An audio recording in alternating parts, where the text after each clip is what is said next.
जय हिंद साथियों, आज हम बात करेंगे जगत मोनेरा के बारे में। मोनेरा जगत के सामान्य लक्षण क्या है, मोनेरा जगत में पोषण कैसे होता है, श्वसन कैसे होता है, इस जगत को कितने भागों में बांटा गया है और जनन कैसे करता है, और लास्ट में अपन माइकोप्लाज्मा के बारे में भी पढ़ेंगे। तो इसकी पूरी जानकारी आपको इस वीडियो के अंदर देखने को मिलेगी। सबसे पहले मोनेरा जगत की बात करें तो मोनेरा जगत के अंदर जीवाणुओं का अध्ययन किया जाता है। इस कारण जीवाणुओं का जगत जो है वो जीवाणुओं का जगत मोनेरा जगत को कहा जाता है। इसके अलावा मोनेरा जगत के अंदर सभी प्रोकैरियोटिक जीव होते हैं, इस कारण इसे प्रोकैरियोटिक्स भी कहा जाता है। मोनेरा जगत की यदि अपन बात करें तो इस जगत के अंदर जो है जितने भी प्रकार के जीव पाए जाते हैं उन सबको 4 भागों के अंदर डिवाइड किया गया है, या अपन कह सकते हैं उन जीवों का आकार या शेप जो है उसके आधार पर मोनेरा जगत को 4 भागों के अंदर या मोनेरा जगत की जीवाणुओं को 4 भागों के अंदर बांटा गया है। कौन कौन से है भी, तो वो है आपके एक तो गोलाकार जीवाणु, एक है आपके छड़ाकार जीवाणु, एक है आपके बैसिलस जीवाणु और एक है आपके स्पाइरल जीवाणु। तो सबसे पहले यदि अपन 4 भाग की बात करें तो 4 भाग में सबसे पहले कौन सा आता है भी, 4 के अंदर सबसे पहले आता है गोलाकार, और इस गोलाकार जीवाणु को कहा जाता है कोकस जीवाणु। दूसरा यदि अपन बात करें तो दूसरा आता है आपके छड़ाकार, और इस छड़ाकार जीवाणु को कहा जाता है आपके बैसिलस जीवाणु। छड़ाकार को कहा जाता है बैसिलस। तीसरा आता है आपके विब्रियो जीवाणु, या जैसे अपन बोलते हैं कौमाकार। तीसरा आता है आपके कौमाकार, और इस कौमाकार को कहा जाता है विब्रियो जीवाणु। और चौथा भाग जो आता है वो आता है आपके सर्पिलाकार, और सर्पिलाकार होते हैं, इसे कहा जाता है स्पाइरल जीवाणु। गोलाकार का मतलब है ये गोल आकार के होते हैं, छड़ाकार का मतलब ये छड़ के आकार के होते हैं, कौमाकार का मतलब कौमा के आकार के, और ये सर्पिलाकार ऐसे सर्प के आकार के जीवाणु होते हैं। इन जीवाणुओं को कहा जाता है सर्पिलाकार। ठीक है। इसके अलावा यदि अपन इस मोनेरा जगत की बात करें तो इस मोनेरा जगत के अंदर जितने भी जीव पाए जाते हैं उनकी कोशिका जो है वो कोशिका तो एकदम सरल होती है, उनका स्वभाव जो है एकदम सरल होता है। ठीक है। लेकिन इसके व्यवहार की बात करें तो इसका जो व्यवहार है या इसके अंदर जो उपापचय होता है वो अपन कह सकते हैं सबसे जटिल होता है या विविध प्रकार का होता है, या इसके अंदर सर्वाधिक विविधताएं पाई जाती हैं। क्यों भी, इसका रीजन ये है कि मोनेरा जगत के अंदर जो पोषण होता है वह प्रकाश संश्लेषी स्वपोषी भी होता है, प्रकाश संश्लेषी स्वपोषी होता है।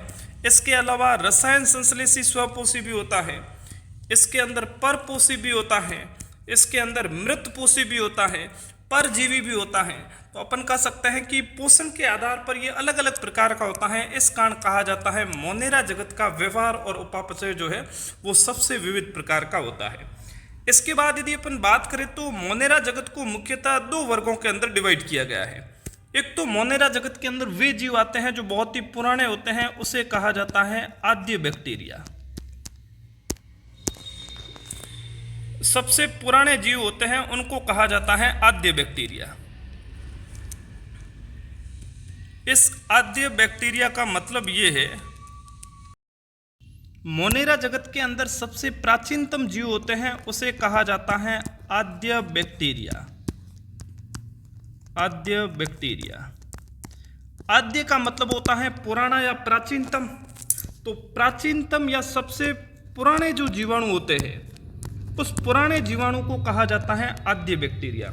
और ये आद्य बैक्टीरिया इतने पुराने होते हैं कि ऐसा माना जाता है पृथ्वी पर जो सबसे पहले जीव आए थे वो पहले जीव कौन से थे, आद्य बैक्टीरिया।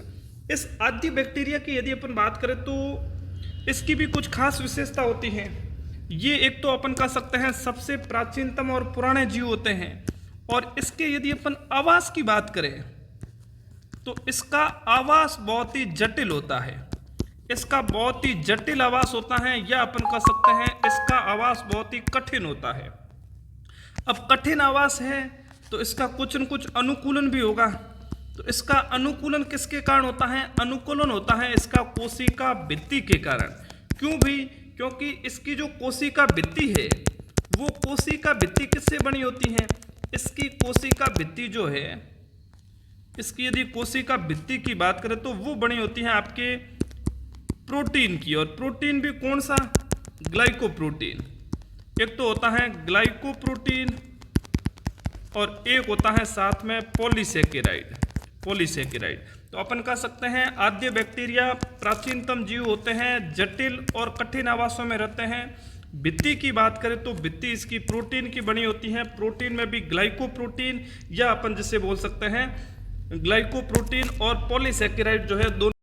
इस आद्य बैक्टीरिया के यदि प्रकार की बात करें तो ये जो आद्य बैक्टीरिया जो है, इस आद्य बैक्टीरिया को 3 प्रकार के अंदर बांटा गया है। कौन कौन से है भी?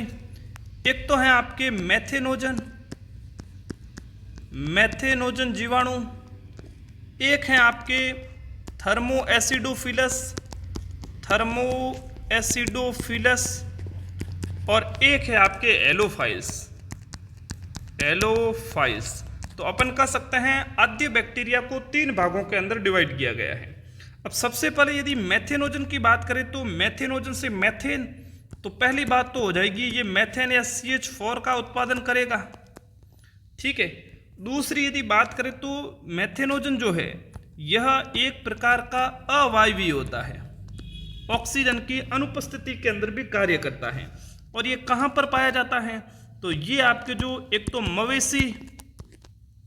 मवेशियों की आंत या जिसे अपन रूमेनेट प्राणी बोलते हैं, जुगाली करने वाले जंतु, उसकी आंत में, और एक अपन कह सकते हैं दलदली क्षेत्रों के अंदर ये आपको देखने को मिलते हैं। इसके अलावा यदि एग्जाम्पल हो जाएगा आपके मैथेनोजन का, मैथेनोजन जीवाणु हो जाएगा। और थर्मोएसिडोफिलस की यदि बात करें तो थर्मोएसिडोफिलस जो हैं ये कहाँ पर पाए जाते हैं भी? ये आपको मुख्यतः एक तो अपन कह सकते हैं अधिक तापमान पर या अधिक तापमान वाले स्थानों पर उपस्थित होते हैं, और एक जो अम्लीय स्थान होते हैं वहाँ पर भी ये हल्के फुल्के थर्मोएसिडोफिलस पाए जाते हैं। एलोफाइल्स की बात करें तो यह आपके जो लवणीय क्षेत्र हैं, लवणीय जल के अंदर एलोफाइल्स आपको दिख जाते हैं। जैसा कि अपन ने कहा था जीवाणुओं को 2 भागों के अंदर बांटा गया है, एक तो आद्य बैक्टीरिया और दूसरा है आपके यू बैक्टीरिया। यदि यू बैक्टीरिया की बात करें तो ये वर्तमान के अंदर पाए जाते हैं, इस कारण से आधुनिक जीवाणु या सत्य जीवाणु भी कहा जाता है। और इसका जो फेमस एग्जाम्पल है वो है आपके नील हरित शैवाल, और इस नील हरित शैवाल को साइनो जीवाणु भी कहा जाता है, साइनो जीवाणु, ठीक है। इसके बाद यदि अपन बात करें तो ये जो नील हरित शैवाल है इसमें क्लोरोफिल पाया जाता है, जिसके कारण ये अपना भोजन स्वयं बना देता है, अर्थात ये प्रकाश संश्लेषी स्वपोषी होते हैं। और इसके अंदर उच्च पादपों के समान क्लोरोफिल पाया जाता है, मतलब क्लोरोफिल इसके अंदर मुख्य क्लोरोफिल वर्णक ए पाया जाता है। इसके अलावा यदि अपन बात करें तो ये जो आपके यू बैक्टीरिया या साइनो जीवाणु जो है ये एक कोशिकी भी हो सकते हैं, और एक कोशिकी का NCERT के अंदर आपके एग्जाम्पल दिया गया है स्पाइरूला। और बहुकोशिकीय नहीं होते, वैसे अपन कह सकते हैं कि एक तो ये एक कोशिकीय हो सकते हैं और एक ये तंतुमय हो सकते हैं, तंतुमय या इसे कहा जाता है कॉलोनीमय। और तंतुमय की बात करें तो यहाँ पर एग्जाम्पल आता है एक तो आपके एनाबीना और एक आता है आपके नॉन स्टॉक। और एनाबीना और नॉन स्टॉक्स के अंदर एक विशिष्ट संरचना पाई जाती है, और ये विशिष्ट संरचनाएं नाइट्रोजन स्थिरीकरण का कार्य करती हैं, और ऐसी संरचनाओं को कहा जाता है हेटेरोसिस्ट, ठीक है। तो सीधी सी बात है, तंतुमय या कॉलोनी में एनाबीना नॉन स्टॉक होते हैं, विशेष संरचनाएं पाई जाती हैं जो नाइट्रोजन स्थिरीकरण का कार्य करती है, और उस संरचनाओं को हेटेरोसिस्ट कहा जाता है। इसके बाद यदि अपन बात करें तो इसके बाद आपके आ जाता है जीवाणुओं के अंदर जनन। यदि अपन जीवाणुओं के जनन की बात करें तो जीवाणुओं के अंदर वैसे तो अलैंगिक जनन होता है, वो होता है आपके विखंडन के द्वारा, और विखंडन होता है इसके अंदर, इनके अंदर जो समसूत्री विभाजन होता है वो होता है असूत्री प्रकार का। कोशिका विभाजन होता है लेकिन उसमें गुणसूत्र का विभाजन नहीं होता है। इसके अलावा बीजाणु बनते हैं या स्पोर बनते हैं और शरीर के अंदर बनते हैं। इसका दूसरा होता है अंतः स्पोर, ये होता है आपके ये तो अनुकूल परिस्थितियों में, ये होता है प्रतिकूल परिस्थितियों में। इसके अलावा जीवाणु के अंदर वास्तविक लैंगिक जनन नहीं पाया जाता है, लेकिन इसके अंदर लैंगिक जनन पाया जाता है। ठीक है, क्योंकि वास्तविक लैंगिक जनन का मतलब यही होता है कि अर्धसूत्री विभाजन होता है और निषेचन की प्रक्रिया होती है। इसमें निषेचन और अर्धसूत्री विभाजन नहीं होता, लेकिन एक ये जीवाणु दूसरा ये जीवाणु दोनों के बीच में नली बनती है और इसके माध्यम से केवल डीएनए और आरएनए आनुवंशिक पदार्थ का स्थानांतरण होता है। तो आनुवंशिक पदार्थ का स्थानांतरण होता है, तो अपन कह सकते हैं इसके अंदर वास्तविक लैंगिक जनन नहीं होता है, लेकिन लैंगिक जनन पाया जाता है। वो विधि जो है वो कहलाती है सयुग्मन। अगला आता है आपके जीवाणुओं के अंदर पोषण। यदि अपन जीवाणुओं के अंदर पोषण की बात करें तो पोषण के आधार पर एक तो जीवाणु स्वपोषी भी होते हैं। यदि स्वपोषी जीवाणु की बात करें तो यह प्रकाश संश्लेषी स्वपोषी भी होते हैं। प्रकाश संश्लेषी स्वपोषी, और प्रकाश संश्लेषी स्वपोषी में आता है आपके नीले हरे शैवाल। और दूसरा अपन कह सकते हैं यह रसायन संश्लेषी स्वपोषी भी हो सकते हैं। रसायन संश्लेषी स्वपोषी के अंदर आपके आते हैं नाइट्रिकारी जीवाणु, जैसे नाइट्रोबैक्टर है, नाइट्रोसोमोनास है, ये वाले जीवाणु।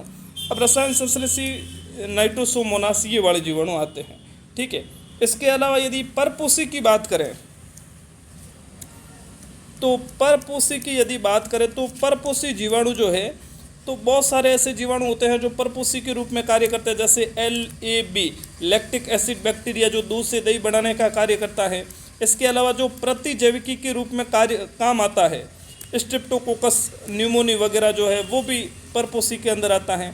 इसके अलावा जितने भी रोग उत्पन्न करने वाले जीव है, जैसे pneumonia, Streptococcus pneumoniae, typhoid, salmonella typhi, TB हो जाएगा, ट्यूबरकुलोसिस, ये जितने भी रोग उत्पन्न करने वाले जो है ये सभी परपोषी जीवाणु होते हैं। ऐसे ही अमेजिंग वीडियो देखने के लिए हमारे यूट्यूब चैनल को सब्सक्राइब कीजिए।